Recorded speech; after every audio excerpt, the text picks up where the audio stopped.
Meda adalah jurnalis yang bekerja di stasiun televisi yang bertugas membuat program acara tentang cerita mistis. Akhir-akhir ini, acara Meda mengalami penurunan rating. Meda terus disindir oleh salah satu bosnya bernama Rosni. Rosni adalah istri direktur stasiun televisi itu sekaligus anak pemilik stasiun televisi. Meda telah bercerai dengan suaminya. Ia berencana menyewa rumah kecil di pinggir desa bersama anak gadisnya. Meda juga mempunyai adik yang meninggal karena bunuh diri. Adik Meda memberikan sebuah boneka kepada anak Meda. Sejak itu, anak Meda sangat menyukai boneka itu. Beberapa hari kemudian, Meda bertemu dengan pemilik rumah yang menyewakan rumahnya. Setelah melihat-lihat rumah itu, Meda merasa cocok dan langsung menyewanya. Suatu pagi, seorang nelayan menemukan tengkorak di dalam kresek sampah di pinggir danau di Provinsi Kerala.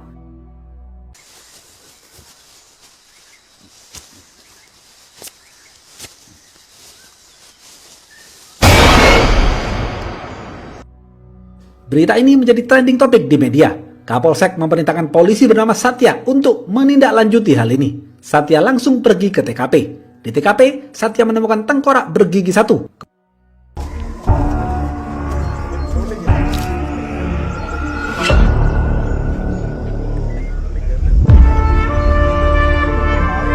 Kepolisian belum bisa menyimpulkan apapun.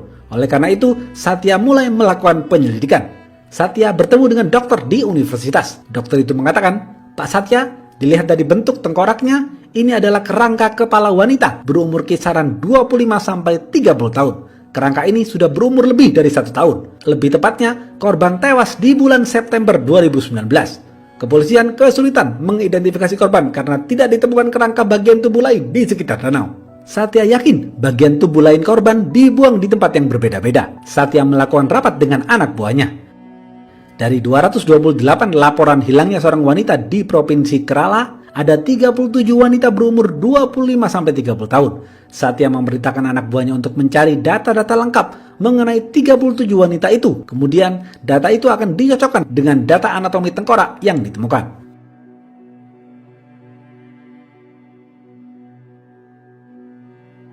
Setelah memindahkan barang-barangnya ke rumah kontrakan yang baru, Meda bertemu dengan Harita, salah satu temannya yang berprofesi sebagai pengacara. Mereka berdua membicarakan hak asuh anak Meda.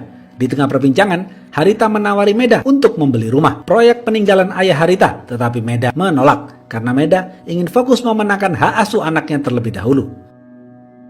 Selama tinggal di rumah kontrakan, Meda mengalami hal-hal mistis, seperti ada beberapa helai rambut di dalam wastafel, laba-laba di dalam es batu, luka memar di leher setelah diberi es anaknya, dan kulkasnya yang bergoyang.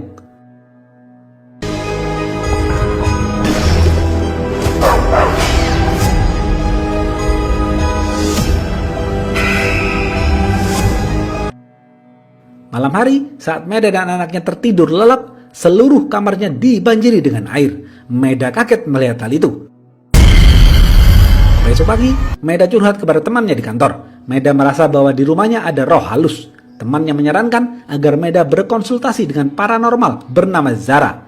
Sore hari, Meda dan temannya pergi ke rumah Zara dan membicarakan hal itu. Zara mengatakan, "Meda, roh ada di sekitar kita. Jika roh mempunyai gelombang yang sama terhadap sesuatu, ia akan muncul. Hal semacam ini biasanya kita sebut dengan hubungan spiritual. Kebanyakan hubungan spiritual muncul saat jam 3 sampai jam 4 subuh. Weekend ini aku akan melakukan scrying di rumahmu." Dokter forensik mulai mencocokkan data anatomi digital 37 wanita dengan tengkorak yang ditemukan.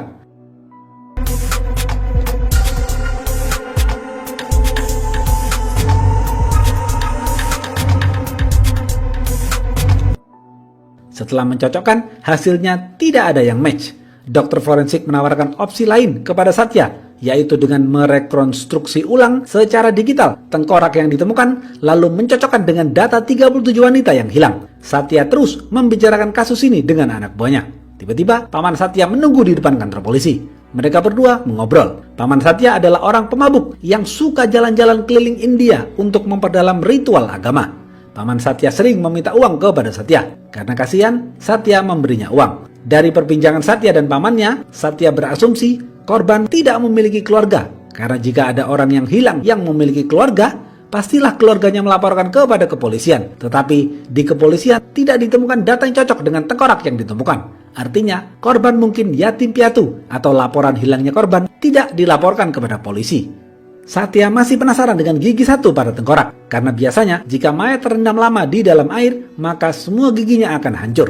Satya bertemu dengan dokter ahli gigi di Chennai. Dokter ahli gigi itu mengatakan, "Pak Satya, dari X-ray tengkorak bergigi satu ini, saya dapat mengambil kesimpulan bahwa korban melakukan transplantasi gigi sebelum meninggal." Satya langsung memerintahkan anak buahnya untuk mengecek setiap rumah sakit gigi yang mempunyai pasien transplantasi gigi. Tengah malam, Zara mendatangi rumah Meda untuk melakukan scrying guna mencari tahu siapa roh halus yang berada di rumah Meda. Zara meletakkan peralatannya di atas meja dan mulai membaca mantra-mantra khusus. Setelah itu, Zara bertanya kepada makhluk halus tersebut, "Who are you?" Roh halus tersebut memberitahu namanya dengan membimbing tangan Zara agar menulis sesuatu di pasir. Di sisi lain, setelah mencari beberapa data di rumah sakit gigi, anak buah Satya akhirnya berhasil menemukan nama pasien yang melakukan transplantasi gigi. Anak buah Satya mengirim data wanita itu ke email Satya. Ternyata wanita itu bernama Eva Maria.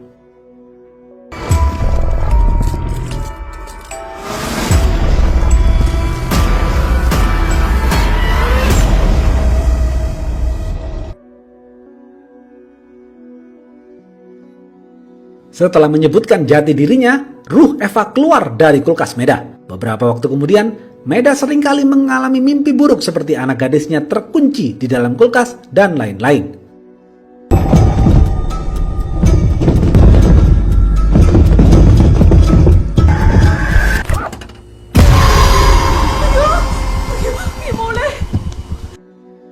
Meda bingung dan bertanya-tanya, ada apa dengan kulkas itu? Meda tidak menyukai kulkas itu. Meda ingin bertemu lagi dengan Zara dan menanyakan hal ini. Anak buah Satya menemukan ID KTP Eva. Dokter forensik juga selesai membuat rekonstruksi ulang tengkorak digital. Satya lalu mencocokkan foto KTP itu dengan rekonstruksi ulang digital dan ternyata benar. Foto itu match dengan data-data yang ada. Kepolisian memastikan tengkorak itu milik wanita bernama Eva. Satya langsung pergi ke alamat Eva yang tertera di ID KTP Eva. Sesampainya di sana, Satya bertemu dengan maklar properti yang menceritakan keluarga besar Eva. Eva adalah anak tunggal. Eva lahir dari buah pernikahan ayahnya bernama Philip dengan istri pertamanya Philip bernama Mary. Setelah meninggalnya Mary, Philip menikah lagi dengan wanita bernama Lizzie. Pernikahan Philip dan Lizzie dikaruniai 2 anak. Lizzie sangat membenci Eva sebagai anak tiri. Karena hubungan Lizzie dan Eva terus memburuk, Philip memutuskan untuk menyekolahkan Eva di sekolah asrama. Beberapa tahun kemudian, Philip meninggal dunia. Semua kekayaan milik Philip berupa rumah dan emas diatasnamakan Eva. Eva kemudian kembali ke sini dan menjual semua harta ayahnya. Setelah mengetahui itu semua, Satya pergi ke rumah Lizzie. Lizzie mengatakan, "Aku tidak tahu di mana Eva dan aku tidak mau tahu di mana Eva sekarang. Yang aku tahu, setelah dia menjual semua harta ayahnya, dia menikah dengan senior di kampusnya di KUA setempat." Setelah itu, Satya berencana ke KUA untuk mencari informasi tentang suami Eva. Satya kembali ke apartemennya. Anak buah Satya mendapatkan nomor handphone Eva. Dilihat dari track recordnya, nomor HP itu terakhir aktif di Tower Varanasi tanggal 13 April 2020. Artinya, seseorang mengaktifkan kembali nomor Eva setelah 7 bulan kematiannya. Nomor HP itu kemudian di-save oleh Satya. DP WhatsApp-nya bergambar Tower Varanasi dan status yang bertuliskan, "Awal yang baru sering diartikan sebagai akhir yang menyakitkan." Meda bertemu dan mengobrol dengan Zara di pinggir danau. Meda bercerita tentang mimpi buruknya mengenai kulkas. Zara mengatakan, kulkas itu mempunyai hubungan yang kuat dengan masa lalu Eva. Eva ingin meminta tolong kepadamu, karena bagi Eva, hanya kaulah yang bisa menolongnya. Meda bertanya kepada Zara, lalu bagaimana aku bisa menolong Eva yang bahkan tidak aku kenali? Zara menjawab, Meda, setiap ruh yang meninggalkan dunia ini pasti meninggalkan rahasia yang tak terungkap. Kau harus mencari tahu tentang kematian Eva. Pasti ada misteri yang belum terjawab tentang kematian Eva. Meda mulai melakukan penelusuran. Meda menelpon pemilik kontrakan dan bertanya di mana ia membeli kulkas itu. Pemilik kontrakan mengatakan ia membeli kulkas itu di toko elektronik bekas. Sore hari, Meda pergi ke toko elektronik bekas. Meda bertanya dengan pemilik toko di mana ia mendapatkan kulkas itu. Pemilik toko elektronik bekas itu menjawab tidak tahu. Meda mencari nama Eva Maria di halaman Facebook. Ternyata Eva Maria mutualan dengan Harita. Meda menelpon Harita dan bertanya tentang hal ini. Harita menjawab, aku kenal dengan Eva. Dia adalah salah satu klienku. Aku pernah menangani kasus perceraiannya. Mantan suaminya adalah Darsan yang tidak lain adalah bos kamu. Maeda sedikit kaget mendengar hal itu. Maeda lalu berbincang dengan temannya di kantor. Temannya mengatakan, dahulu Pak Darsan menikah dengan juniornya, lalu bercerai. Kemudian Pak Darsan menikahi Rosni, anak dari pemilik stasiun televisi ini. Dan sekarang Pak Darsan menjadi direktur perusahaan. Aku tidak kenal dengan mantan istrinya, tetapi mantan istri Pak Darsan bekerja bersama temanku. Jika kau mau, kita bisa minta info dari temanku itu. Satya pergi ke KUA dan mendapatkan informasi tentang pernikahan dan perceraian Eva dengan mantan suaminya bernama Darsan. Satya langsung mendatangi rumah Darsan. Darsan menceritakan semuanya kepada Satya. Darsan mengatakan, Eva adalah juniorku di kampus. Aku menikah dengan Eva. Aku dan Eva lalu tinggal di rumah kontrakan di belakang rumah sakit. Beberapa bulan kemudian, ayah Eva memberikannya warisan 5 miliar rupiah kepada Eva berupa surat tanah dan emas. Aku meminjam uang itu kepada Eva untuk membuat sebuah proyek film. Seiring berjalannya waktu, aku dan Eva tidak sejalan. Eva menggugatku cerai. Eva meminta uang 5 miliarnya kembali, sedangkan aku tidak mempunyai uang sebanyak itu. Aku lalu ditolong ayah Rosni yang tidak lain adalah pemilik stasiun televisi itu, sekaligus mertuaku sekarang. Ia meminjamiku uang untuk mengembalikan uang Eva. Setelah aku resmi bercerai dengan Eva, aku lalu menikah dengan Rosni. Sejak itu, aku tidak tahu kabar Eva lagi. Yang aku tahu, ia ingin melakukan perjalanan ritual agama. Setelah menceritakan semuanya, Satya lalu memberitahu Darsan bahwa Eva sudah meninggal. Darsan kaget mendengar hal itu. Besok pagi, Satya ditelepon dokter ahli gigi Chennai. Ia mengatakan polisi Tamil Nadu menemukan kresek sampah yang berisi kerangka tangan manusia pada tahun lalu di desa kecil di desa Tokkalai, Provinsi Tamil Nadu. Mungkin itu bisa membantu penyelidikanmu. Satya senang mendengar penemuan ini. Satya bertemu dengan polisi Tamil Nadu untuk melihat laporan penemuan kerangka tangan di dalam kresek sampah. Ternyata di tangan itu juga terdapat rambut. Satya yakin rambut ini adalah rambut pembunuh. Setelah dikonfirmasi tes DNA, ternyata benar. Kerangka tangan dan tengkorak itu cocok adalah milik Eva Maria. Maeda bertemu dengan Harita untuk mencari informasi lebih banyak mengenai Eva. Harita mengatakan Eva adalah orang yang mudah depresi. Eva ingin melakukan perjalanan spiritual. Maeda yakin terjadi sesuatu yang buruk kepada Eva. Maeda dan teman kantornya mendatangi kantor tempat Eva bekerja dahulu. Mereka berdua mengobrol dengan salah satu teman kerja Eva dahulu. Ia mengatakan Eva dahulu tinggal di hostel Saki. Terakhir aku mengirim WhatsApp kepadanya untuk mengundangnya ke pernikahanku, tetapi ia membalas WhatsAppku dan mengatakan tidak bisa hadir karena sedang melakukan perjalanan ritual agama. Aku mengirim WhatsApp pada Januari 2020. Maeda mencari tahu alamat rumah Eva dan pergi ke sana. Maeda juga pergi ke hostel Saki. Satya bertemu dengan pemilik kontrakan yang ditempati Eva dan Darsan dahulu. Pemilik kontrakan itu memberikan barang-barang Eva yang tidak Eva ambil. Satya melihat barang-barang itu adalah kenangan saat Eva dan Darsan masih saling mencintai. Pemilik kontrakan itu mengatakan, Pak Satya, malam itu hujan deras, tepatnya bulan September 2019.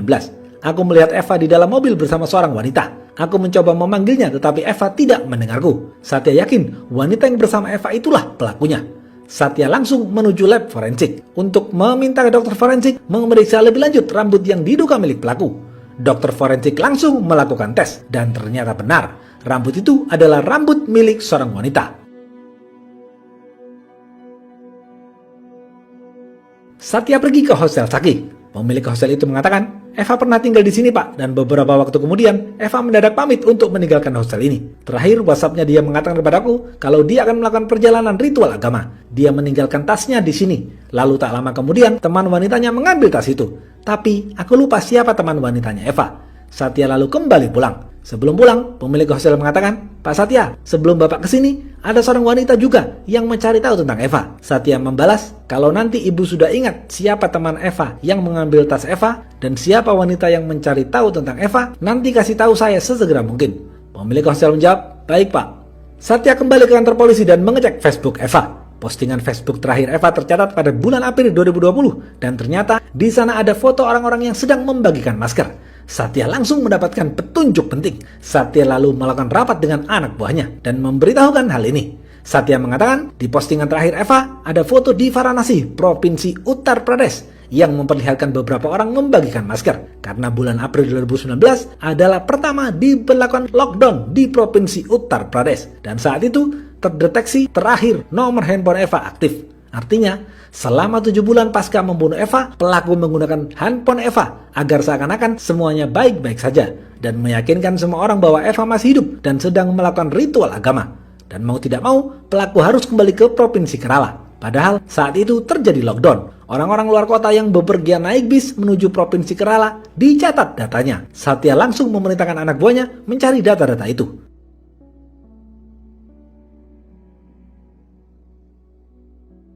Sore hari, Satya mendapatkan informasi bahwa di bis itu ada penumpang wanita bernama Eva dari kota Varanasi dengan tujuan kembali ke Provinsi Kerala. Dan ternyata nama paman Satya ada di bis itu juga. Satya langsung pergi menemui pamannya.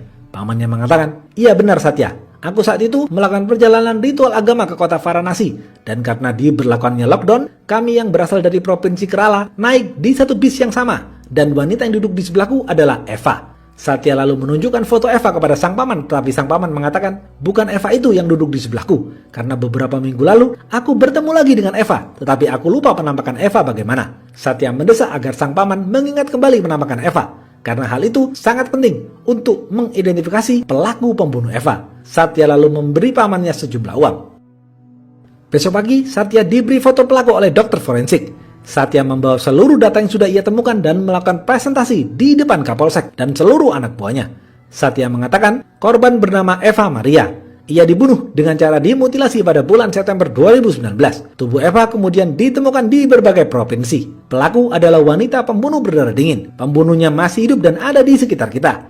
Motif pelaku sederhana, yaitu uang. Eva mempunyai banyak aset berupa tanah dan emas. Saat pelaku tahu Eva tidak mempunyai keluarga, pelaku berencana membunuh Eva. Selain uang, pelaku juga mengambil data diri Eva untuk menghilangkan jejak. Pelaku memakai nama Eva dan membalas WhatsApp teman-teman Eva dan memberitahu semua orang kalau ia sedang melakukan perjalanan ritual agama. Rumah Eva yang dijual pelaku dibeli oleh seseorang. Data jual beli mereka dicatat di kantor properti. Terlihat di sana foto Eva bukan foto Eva asli, tetapi foto pelaku. Pelaku hanya menggunakan nama Eva. Sampai saat ini, yang saya punya hanyalah foto. Saya belum tahu nama asli pelaku, tetapi saya terus mencarinya. Karena kalau kita sebarkan foto pelaku, nanti pelaku akan kabur melarikan diri. Pak Kapolsek, beri aku waktu 72 jam dan aku berjanji akan menangkap pelaku. 72 hours. Give me 72 hours and we'll have this case cracked.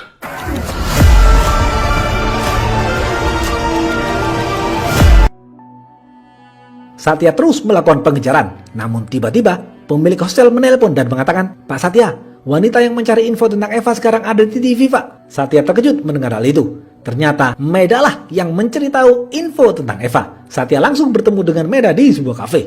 Meda menceritakan awal mula yang mencari tahu tentang Eva. Tetapi Satya justru tertawa dan tidak percaya dengan hal-hal gaib yang Meda ceritakan. Meda juga mengatakan ia tahu semua tentang Eva karena diberitahu oleh temannya seorang pengacara bernama Harita. Di tengah obrolan, Satya ditelepon pamannya. Pamannya mengatakan bahwa ia sudah ingat bagaimana penampakan wanita bernama Eva yang ia temui beberapa waktu lalu. Pamannya mengatakan, "Aku bertemu dengan Eva beberapa waktu lalu di depan pengadilan. Eva memakai baju hakim." Satya tahu siapa wanita itu.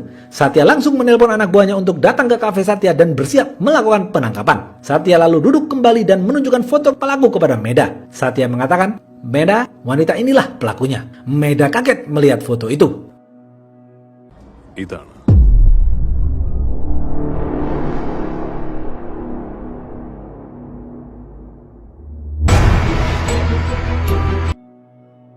Foto wanita yang ditunjukkan Satya kepada Meda adalah foto Harita. Ceder. Ternyata Harita lah pelaku pembunuhan sadis terhadap Eva.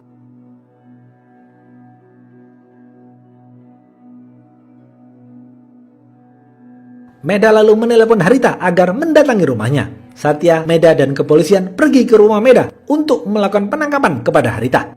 Barulah di sini diceritakan fakta pembunuhan sadis terhadap Eva. Dahulu, Eva bercerai dengan Darsan. Harita yang mengurus semua hal tentang perceraian itu, mulai dari surat cerai, harta warisan, dan lain-lain. Setelah perceraiannya itu, Eva depresi dan berniat melakukan perjalanan ritual agama. Eva adalah janda yang memiliki harta melimpah peninggalan warisan ayahnya. Harita saat itu sedang mengalami kesulitan keuangan karena harus melunasi proyek perumahan peninggalan ayah Harita. Mengetahui Eva memiliki harta yang melimpah, Harita berniat membunuh Eva. Malam itu hujan deras. Harita mengambil tas Eva di hostel Saki. Harita dan Eva bertemu dengan pemilik kontrakan di lampu merah, tetapi Harita tidak mendengar. Harita mengajak Eva pulang ke rumahnya untuk menenangkan diri. Saat Eva lengah, Harita langsung mencekik Eva hingga tewas. Setelah itu, Harita menyiapkan gergaji mesin untuk memutilasi tubuh Eva. Harita lalu menyeret tubuh Eva ke dalam kamar mandi. Harita langsung memutilasi tubuh Eva dengan gergaji mesin.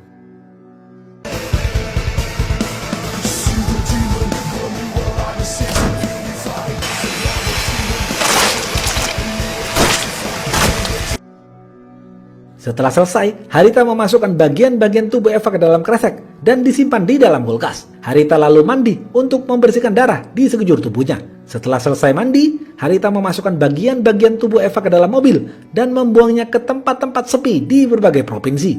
Mulai dari danau di Provinsi Kerala, hutan di desa Tokalai Provinsi Tamil Nadu, dan lain-lain. Setelah itu, Harita mengganti foto Eva di KTP dengan fotonya untuk memuluskan rencananya menjual semua aset Eva. Harita tidak mengganti biodata Eva, ia hanya mengganti fotonya saja. Lalu, Harita menggunakan WhatsApp Eva dan mengirim pesan secara random ke beberapa teman Eva agar Eva terlihat masih hidup. Harita lalu pergi ke kota Varanasi agar seakan-akan Eva terlihat sedang melakukan perjalanan ritual agama. Setelah Harita memfoto-foto dan mengupload ke Facebook, Harita lalu membuang HP Eva. Karena lockdown, orang Kerala yang berada di kota Varanasi naik bis khusus menuju Provinsi Kerala. Di dalam bis itu, Eva duduk bersama paman Satya. Saat Satya, Meda, dan seluruh kepolisian mengejar Harita, Harita sudah lebih dulu tiba di rumah Meda. Harita nyelonong masuk ke dalam rumah Meda karena sudah kenal dekat dengan Meda. Tiba-tiba, lampu mati. Di sana, Harita kaget melihat kulkas yang ia miliki dahulu. Kulkas itu terus bergoyang.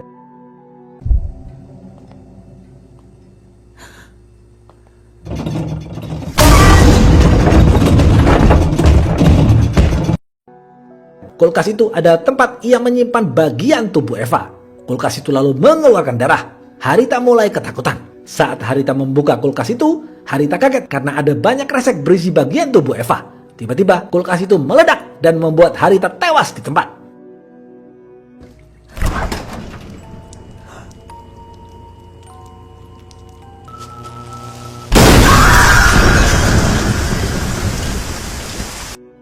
Besok pagi, media dan kepolisian memadati rumah Eva. Harita dinyatakan tewas akibat ledakan kulkas. Meda mengatakan kepada Satya, "Pak Satya, apakah sekarang kau percaya dengan cerita gaib yang aku ceritakan kemarin?" Satya menjawab, "Kasus ini adalah tentang logika dan iman. Bu Meda, saya adalah seorang polisi. Saya harus berpikir logis dalam memecahkan sebuah kasus." Habis. Apa pesan dari film ini? Harta adalah elemen penting dalam kehidupan ini. Tetapi bukan berarti harta adalah yang terpenting. Carilah harta dengan cara yang baik, bukan dengan cara yang buruk, apalagi dengan membunuh orang lain. Jangan sampai harta membuat kita menjadi orang yang serakah, karena keserakahan akan berakhir buruk bagi kehidupan kita.